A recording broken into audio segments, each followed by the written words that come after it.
الرباط، وهو خبير دولي لدى الأمم المتحدة ولدى الإسيس المنظمة الإسلامية للثقافة التربية والثقافة والعلوم، وهو أيضا أستاذ زائر بالولايات المتحدة الأمريكية وله كتب متعددة. سوف تكون مداخلته بعنوان نحو عقل تأويلي عربي مجدد، قراءة في فكر طه عبد الرحمن، فليتفضل مشكورا.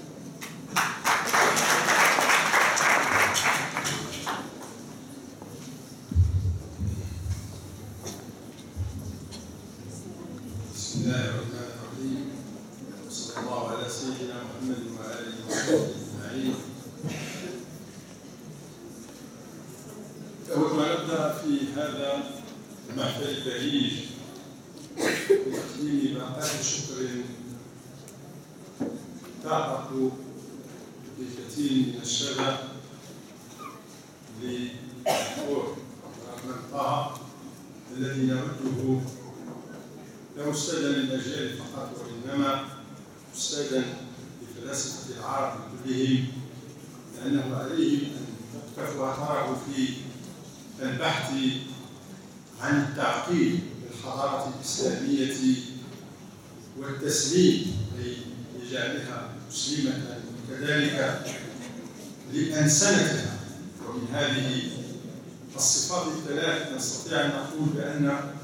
عقل الفيلسوف طه عبد الرحمن هو عقل مؤنسن ومسلم ومحضر، أي أنه عقل بالفعل لا يقف عند خصوصيات العقل كما عرفت في التاريخ القديم والحديث، وهو أن يقوم بمهام التأويل، وإنما هو عقل يحاول أن يتجاوز هذه الخصوصية التي باتت اليوم من قبيل ما لا يتنازع حوله اثنان، بل إن خصوصية العقل الذي يبشر به طه عبد الرحمن في كتبه، وليس هناك وقت كاف لعرضنا في هذه الكتب من الزخم الوفير ومن الكثير من الأشياء والقضايا الجزئية التي يعز النظر إليها في هذه الدقائق المعدودة. فمثلي في هذا الموقف الذي لا أقصد عليه مثل من يريد أن يصب بحرا في نهر أو يصب نهرا في كأس، ولذلك فقصارى الجهد الذي سوف أقوم به هو أن أبحث عن خصوصيات هذا العقل المنور والمؤول والمجدد. وأبدأ بالأساس الأول لهذا العقل، وهو أنه عقل إنساني، أي إن طه عبد الرحمن لما جال في طروحات العقل في الفلسفات المختلفة تبين له أن ما يقوم به العقل من محاولة وضع الخطط كما سماها هو نفسه في قراءة الدين، هذه الخطط لأنسنة الخطاب الديني ولعقلنته هي محاولة يائسة من طرف هؤلاء الذين سبقوه إلى هذه المجالات سواء في الغرب أو في الشرق. ولذلك فقد تبين له أن خطة الأنسنة التي يأتي بها التي سماها بالمبدعة هي أنسنة تحاول أن تضع الإنسان في المقام الأول، لكن دون أن تحجب عنه الإله، لأن يكون الإنسان إنسانا يسلم القيادة لله، ومع ذلك يعتبر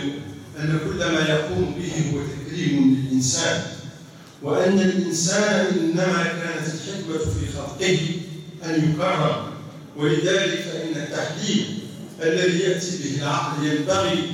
ألا ينسى أن الإنسان ينبغي أن يظل مكرما، وأن يظل الإله أيضا حاضرا في تحليله حتى لا ينسى الإله وينسى الإنسان معه. نسوا أنفسهم، نسوا الله فأنساهم أنفسهم، بمعنى أن هذه المسألة هي التي يحاول بها الأستاذ طه عبد الرحمن أن يقودنا نحو أفق جديد لعقل مؤنس، لكنه يحافظ على كرامة الإنسان مثلما يحافظ على حقيقة وجود الله. الأمر الذي لم تستطع كثير من الدراسات التي حاول أصحابها أن يهتموا بالدرس الديني أو بالنص الديني أن يفعلوا ذلك، سواء على قرار في الدراسات الغربية في فرنسا أو في ألمانيا أو في بريطانيا أو حتى في أمريكا، بمعنى أن هؤلاء نسوا حقيقة الله فيما أدركوا حقيقة الإنسان، في حين أنه كان عليهم أن يدركوا حقيقة الإنسان من خلال حقيقة الله. ولعل بعضهم أشار إلى هذه المسألة وأثار هذه القضية، ولعله شلاينماخر عندما كتب وتحدث يدافع عن الدين ويقول بأنني أكتب لهؤلاء الذين ينكرونه والذين يكرهونه من المثقفين، وهو يريد أن يبين أن أنسنة الدين هو جعله شيئا طبيعيا في حياة الناس، بحيث يأتون إليه من موارد العقل ومصادره ويبحثون فيه بطاقات العقل دون أن ينسوا أن هناك قوة عليا هي التي تسيطر على توليد المعاني. وهذا الجانب هو الذي سلم طه إلى جانب آخر، وهو خطب الأخلاق في الدين، أي تحقيق العقل، أي لم يكن العقل رافضا للأخلاق، بل صار العقل يفرض على ذاته شريعة من الأخلاق التي بإمكانها أن تصير الأخلاق جزءا من الدين، وأن يكون الدين خلقا وعقلا في الوقت ذاته، لا أن تكون الأخلاق عرفا مجرد أعراف خارجة عن الدين، بل إنه أدخلها فيها باعتبارها جزءا يتمم الدين. ومن ثم كانت هذه النظرة إلى العقل باعتباره عقلا مخلقا وعقلا مسددا وعقلا مؤيدا، باختلاف الموارد التي ذكر فيها أستاذ طه هذا العقل، فبين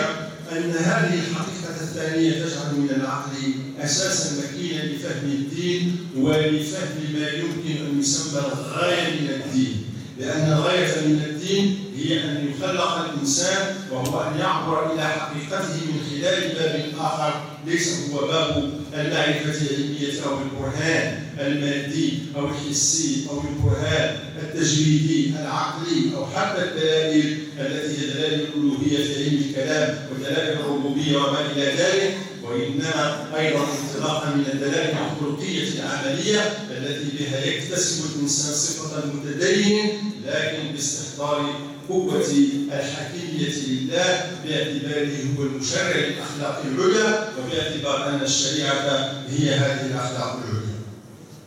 المسألة الثالثة في هذا العقل وهو أنه عقل تاريخي، لكن ليس بالمفهوم الذي ينظر إليه الغربيون إلى مفهوم التاريخ، أي لا ننظر إلى النص الديني باعتباره مجرد تاريخ صالح لفترة معينة وأسباب نزوله تتحكم فيه في ذلك الوقت بالذات ولا يمكن أن تصرف إلى غيره، وإنما بالنظر إليه كنص تاريخي، ولكن مع ذلك تضم الحاكمية لله والحكمية لله، أي أن ما في هذا النص التاريخي من أسباب النزول ومن المواصفات ومن الحيثيات والموضوعات المرتبطة ببيئات هؤلاء المتدينين في زمن من أزمان بعثة أو النبوة هو صالح لكل الأزمنة الأخرى ما دام التفويض فيه في الدلالة للحكمة الإلهية. ومن ثم حينئذ يمكن أن يفتح العقل على ما يسمى التأويل، ونحن في حاجة إلى مثل هذا التأويل الذي دعا إليه السلطان من خلال كثير من طروحاته المختلفة، لما دعا إلى أن يكون هذا العقل مولدا لسائر الدلائل التي بها يستطيع أن يجعل هذا العقل حاضرا في سائر أطوار تاريخ النص الديني، بمعنى أننا نستطيع أن نفهم النصوص الدينية انطلاقا من لحظاتها التي هي لحظة التأسيس وانطلاقا من لحظات التطوير والتجديد. ولذلك فإننا نجد في سائر الكتب عندما يتحدث عن التجديد إنما يتحدث عن تجديد هذا العقل في طاقاته وقواه التي تمكنه من أن يسيطر على النص الديني سيطرة شاملة وجامعة مانعة تمكنه داخل ظرفيات معينة أن يأتي بذلك التفسير الملائم للمرحلة ذاتها وللظرف ذاته ولمصلحة عينها التي من أجلها تم التشريع في هذا النص أو ذاك. ولهذا هذا الجانب إذا أردنا أن نطوره أكثر وأن نذهب بهذه الخلاصات إلى أبعد مدى يمكن أن نقول بأن فيما يشرح لنا أستاذ طه في مشروعه العقلي هو مجموعة من التكهنات لما سيصير إليه الفقه الإسلامي بعد سنوات من هذا التاريخ، عندما سيدخل العقلانية الفقهية في نوع من البحث عن الدلالة في الأحكام وتطوير الدلالة في الأحكام، لأن الدلالة في الأحكام هي ليست قطعية الثبوت وإنما هي ظنية، وكما تقول القاعدة فإن الظن الأقوى هو الذي يرجح ويؤخذ به عندما تتعارض الظنون مع الدلائل أو عندما تتعارض الظنون فيما بينها. وبما أن قوة العقل تفرض على الفقيه أن ينظر إلى الزمن وأن ينظر إلى البيئة أو ما سماه المصطلح بتأثير المصطلح، فإن العقل أيضا ضمن هذه النظرة العامة للتأثير يحتاج أن يتم تأثيره أيضا ضمن هذه السياقات المعرفية الكبرى. ولعلنا إذا رجعنا لكتابات الجويني وكتابات الإسنوي وكتابات المعتمد البصري فإننا سنجد فيها ما يدل على أن هؤلاء في كل مرحلة من مراحل الفقه الإسلامي حاولوا أن يستدركوا ما فات بعض المذاهب التي حاولت أن تقف عند حرفية النصوص وعند بعض الأحكام التي أجرتها على أدلة معينة تفصيلية من الكتاب والسنة ولم تبتعد بها ولو قيد أمولة عن زمن البعثة وعن زمن الأحداث أو الفتاوى التي تم استصدارها بناء على تلك الدلائل التفصيلية. ولكن إذا أعملنا هذا الجانب العقلي الذي يسمى بتأثير مصطلح العقل في البحث عن الدلالة الفقهية، ربما نطور هذا الحكم العقلي في الفقه ليصير لا حكما نصيا باعتبار قوة النص وإنما أيضا باعتبار قوة العقل في النص. وهذا هو الشيء الذي تميزت به الأشعرية عن الاعتزال وتميزت به الأشعرية عن غيرها من المذاهب الحرفية وغيرها من الذين وقفوا عند حدود تحميل الكلام الإلهي أو الكلام النبوي فقط ما يحتمله في الظاهر وعلى رأسهم الظاهرية، لأن هؤلاء عندما أوقفوا الدلالة عند هذا المستوى من النظر غيروا جانبا من التأثير الذي ينبغي أن يأخذ به الفقيه، وهو أن ينظر إلى الدلالة وأحكامها في النص داخل مجال عام وهو مجاله البيئي والاجتماعي. ولعل هذه القيم العقلية التي تحدث عنها الدكتور والتي منها حاولنا أن نستنبط هذه الرؤية الفقهية لنصل بالفقه اليوم إلى الخروج من أزمته وهي أزمة تقليد الاجتهاد، لأن الاجتهاد في حد ذاته صار مقلدا بذاته، فنحن في حاجة عندما نستعمل هذه القوى التأثيرية وهذه القوى من النماذج المؤنسنة والمسلمة والمخلقة والمعقلة يمكن أن نصل بالنموذج الفقهي في الخطاب الإسلامي إلى نموذج منفتح، إلى نموذج إنساني، إلى نموذج يقبل الاختلاف. وهنا أود أن أختم بمسألة الاختلاف لأن الدقائق لا تكفي لسائر هذه الأمور، لكن أود أن أشير إلى أن الاختلاف كما هو عند المسلمين رحمة بين المسلمين، لكن الاختلاف رحمة بين المسلمين حينما يكون مدعاة للمناظرة ولأوجه تبادل الحجاج ولأوجه الاستقرار على مبدأ معين يحكمه العقل ويحكمه النص معا. أما إذا كان هذا الحجاج وإذا كانت هذه الرحمة في الاختلاف إنما هي تصدر عن نوع من الاستبدال الفقهي الذي تقوم به بعض المذاهب للأسف اليوم، حينما تبقى رهينة تصور محدود جدا لما تعتبره أصلا من أصولها الفقهية. ونحن لا نتفق مع هذا الأمر لأن الأمر لا يعني أن يكون عرفا فقهيا لا فقها مذهبيا مؤسسا على أسس المذاهب الكبرى التي كانت تحترم الاختلاف بمفهوم الرحمة، لكن حينما بدأوا يختلفون بينهم باعتبارهم طوائف ضمن المذهب الواحد فإنها أو بدون مذهب أحيانا أو بالاتفاق بين المذاهب المختلفة فإن ذلك لا يرقى إلى مستوى المذهب الفقهي الذي يكون فيه الاختلاف مع غيره رحمة، وإنما يتحول إلى مجرد اختلاف ينبني على العناد وعلى المحاجة وعلى المجادلة وليس على الحجاج الذي أحيانا يكون رحمة. إنها أعراف فقهية صارت تسيطر اليوم على ميدان الاجتهاد، لأنه تم تغيير الطاقة العقلية في ميدان العقلانية الفقهية اليوم، ولذلك ينبغي الاعتماد على المشروع الطهوي واستثماره في مجال الدلالة الفقهية أيضا، كما تم استثماره في مجالات أخرى متعددة في مجال تقويم التراث وفي مجال تقويم الفلسفة والترجمة والفقه وكذلك غيرها من مجالات الثقافة الإسلامية، لكي نستطيع أن نرتقي بهذه العقلانية الفقهية إلى أسمى مراقي ما يسمى الحوار الفقهي البناء، وما يسمى لدى المذاهب أيضا مراعاة المصلحة ومراعاة إجماع الأمة، وكذلك القيام بما ينبغي من التسديد والتقريب من المذاهب